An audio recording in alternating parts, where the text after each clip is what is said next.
Hello, coaches. Welcome back to another episode of Coach Better Spotlight. My name is Kim Cafino, and I've worked with hundreds of teachers, coaches, and leaders in schools around the world to help them create thriving and sustainable instructional coaching programs. And I'm on a mission to help you coach better.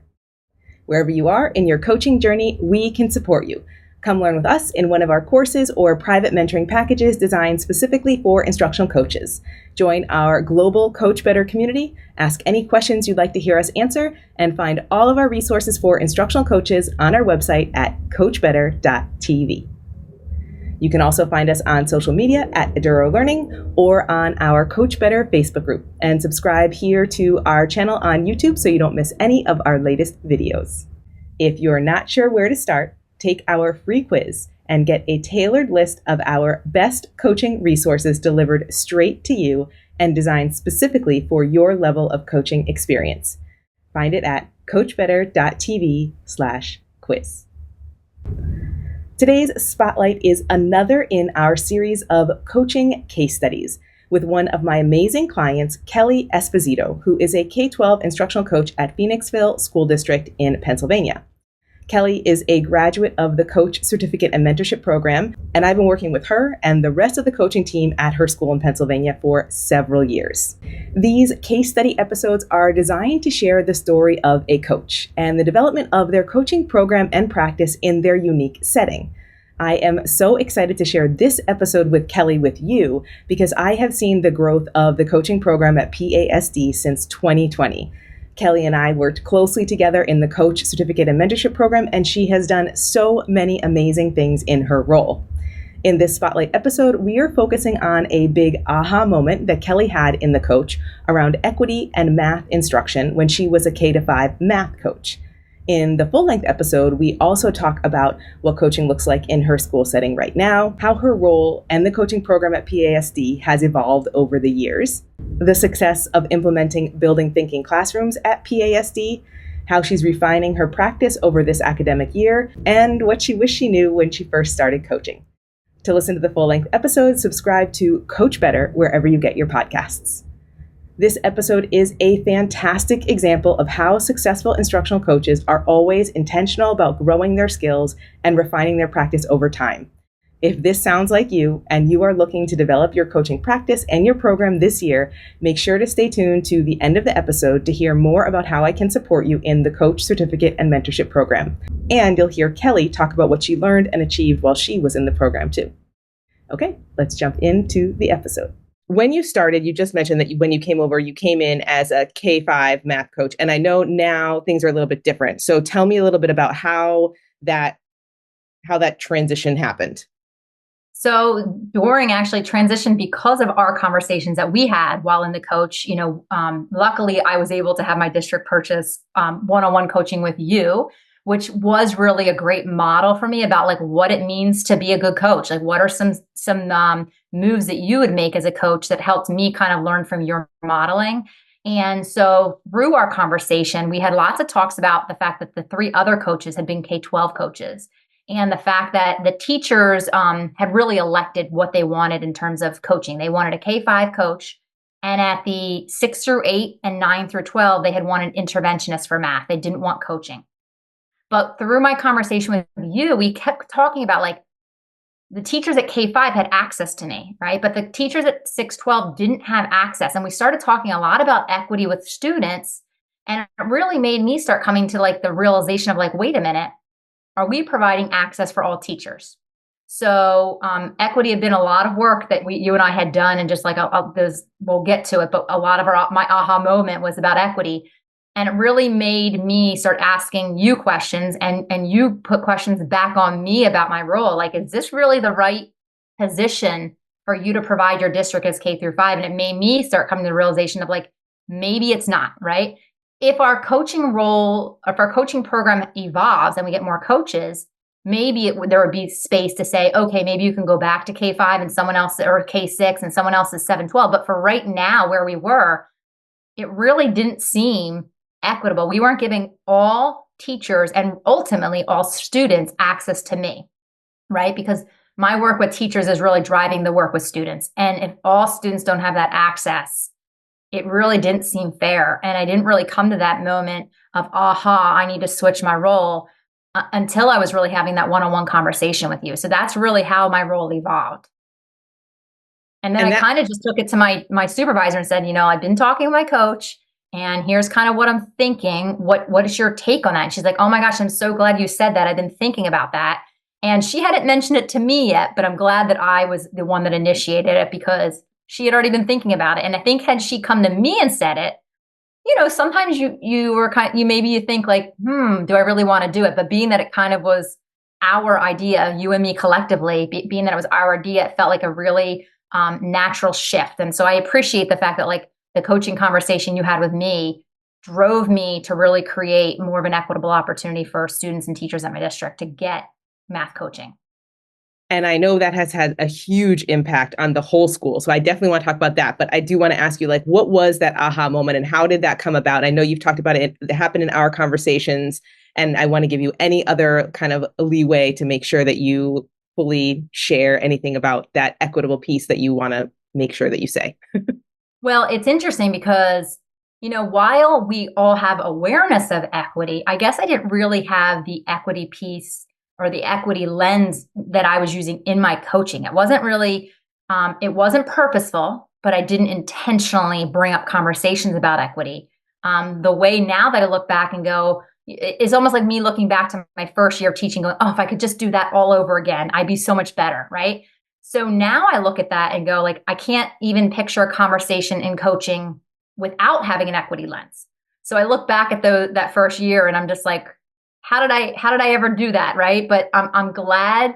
It's better late than never to have that aha moment. And I don't think I would have ever come to that aha moment having not been in the coach, honestly. So like, I think it was module 1, if I remember correctly. And I know you switch around modules and you're constantly revising your craft, right? But for me, I think is module 1. And it was just a lot of work and articles and videos about equity. And I was just kind of like, wow, like every conversation needs to be having an equity lens. It doesn't need to be that every conversation is about equity, right? But having a lens of equity and me having that awareness and the leadership, I guess, confidence in myself to say, I'm going to have really tough conversations when needed. And so it gave me the confidence, having the background knowledge that I learned to say, always coach with an equity lens. And I feel like, I promise you, the word equity comes out of my mouth, like asking, are we teaching with equity in mind? Or like, how do all of your students have access? Do all of your students have a voice? Having those conversations is part of my routine or my craft all the time now. So I really do feel thankful to have had that aha moment. And it did end up driving the rest of the work that I've been doing since then. So that's exciting. Yeah. And even when it was happening in real time, it was super cool that I was part of that and like hearing your observations and your ahas and you're shifting your mindset, all those things. But in now looking back, it's like, wow, what a small thing. Like one module in the course had such a big domino effect on the way that you work and in a way that is so important and so powerful for the students and the teachers that you work with. So I like really appreciate the importance of that. And I'm glad that we're talking about in this conversation because it's not something I talk about all the time on the podcast. And so I'm glad that we're highlighting the importance of it now. Yeah. I mean, I think that my first year, most of my work had been around, student discourse. We had done a lot of work around student discourse, which is having equity in mind, right? But when you don't call it out and you're not stating that to teachers, you're not creating the obvious for them, although obvious, they also might not be connecting the dots. So sometimes as a coach, I found it really important to start connecting those dots for teachers if they weren't able to see it, or making sure that I'm asking the right questions so that they're coming to that conclusion on their own. So, while it was discourse in the beginning, my teachers were kind of like, but I don't know how to do this. They kind of needed a framework, and that kind of shifted my work for year 2. And it did drive from equity, honestly. And that's really cool because making that connection in math is maybe not necessarily the first place that you might consider having that connection be made. And so when you expand that lens from discourse to equity, then that lens can apply in so many different places. Well, and that's kind of why I shifted, right? So I was K-5 math, and now I'm K-12 instructional coach, and I'm coaching teachers in writing. I'm coaching teachers in, foreign language, science class, whether it's a foundations for language, and math. So it's really kind of like in all content areas now at all levels, which does feel like it's a good feeling, because now it's like I'm making this impact at K-5, and now I'm making this greater impact. And so like it's just really amplified the work I'm doing to be able to take it out to multiple classrooms. And therefore, as a result, I'm really impacting lots of students. Thanks for watching this clip with Kelly. I hope you enjoyed this conversation. If this conversation with Kelly resonated with you, you know that as coaches, we always have room to grow.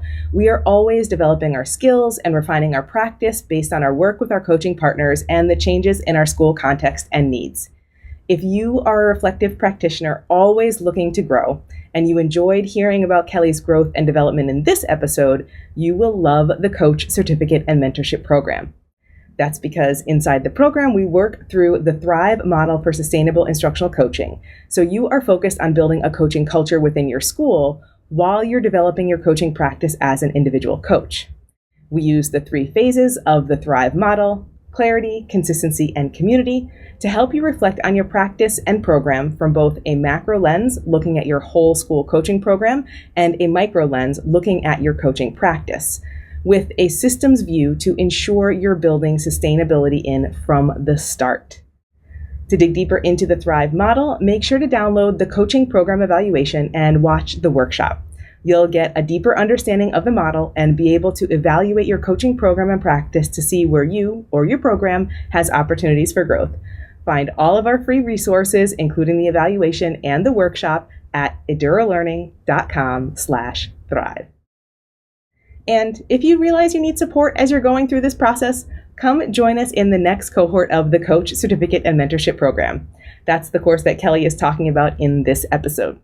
Not only will you learn everything you need to be successful as a K-12 instructional coach with an entire academic year of curated coaching content, but you'll also get the support of a mentor to adopt your learning to exactly your needs and experience level for the entire program.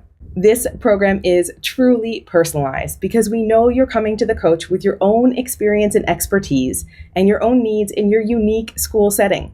So wherever you are in your coaching journey, we can support you in taking that next step forward. Plus, inside our private community, you'll learn with a global cohort of coaches from schools around the world, so you can see how coaching really works in other schools and build your network of coaches. Our global cohorts open only once a year, and this year's registration is coming up very soon. Get all the details and join the waitlist for our next cohort at edurolearning.com/coach. If you'd like a transcript of this conversation and all of our other resources for instructional coaches, head over to our website at coachbetter.tv to find the show notes for today's episode. If you've made it this far into today's Spotlight episode, let's chat. Leave me a comment down below or find me at Eduro Learning on social media and send me a message about what you took away from today's episode. Let's start a conversation to see how we can work together to create a thriving coaching culture in your school setting. See you next time.